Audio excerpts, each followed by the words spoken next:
মর্যাদাপূর্ণ Kings Charles harmony award পেলেন প্রধান উপদেষ্টা ডক্টর মোহাম্মদ ইউনূস। লন্ডনের সেন্ট জেমস প্যালেসে এক অনুষ্ঠানে রাজা তৃতীয় চার্লস প্রধান উপদেষ্টার হাতে এই সম্মাননা তুলে দেন। মানুষ এবং পরিবেশের মধ্যে শান্তি ও টেকসই সম্প্রীতি প্রতিষ্ঠায় আজীবন প্রচেষ্টার স্বীকৃতিস্বরূপ ডক্টর মোহাম্মদ ইউনূসকে এ পুরস্কার দেয়া হয়।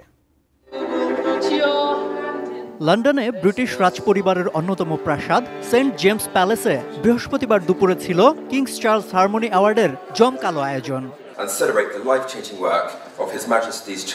গত বছর প্রবর্তিত এ পুরস্কার পান জাতিসংঘের সাবেক মহাসচিব বান কি মুন। দ্বিতীয় বছরে পেলেন doctor Mohammad Yunus.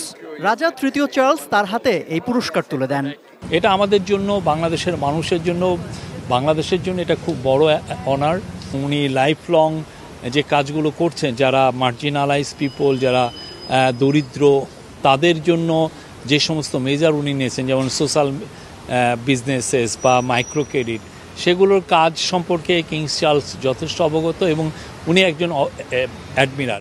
Antibacterial additive যুক্ত সেরা ওয়াটার ট্যাঙ্ক বিশুদ্ধ পানিতে ব্যাকটেরিয়া জন্মাতে দেয় না। এরপর প্রধান উপদেষ্টা হাউস অব কমন্সের স্পিকার স্যার লিন্ডসে হলির সঙ্গে ওয়েস্টমিনস্টারে বৈঠক করেন।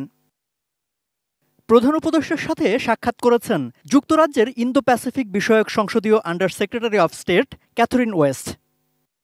এসবের আগে ঐতিহাসিক বাকিংহাম প্যালেসে রাজা তৃতীয় চার্লসের সঙ্গে একান্ত বৈঠক করেন প্রধান উপদেষ্টা।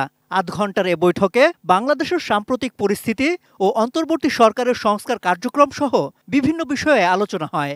কিং চার্লস প্রফেসর ইউনূসকে একটা প্রাইভেট অডিয়েন্স দেন, ওইখানে 1-to-1 ওনাদের মধ্যে অনেক বিষয় নিয়ে কথাবার্তা হয়। সম্রাট আনোয়ার, এটিএন নিউজ, ঢাকা।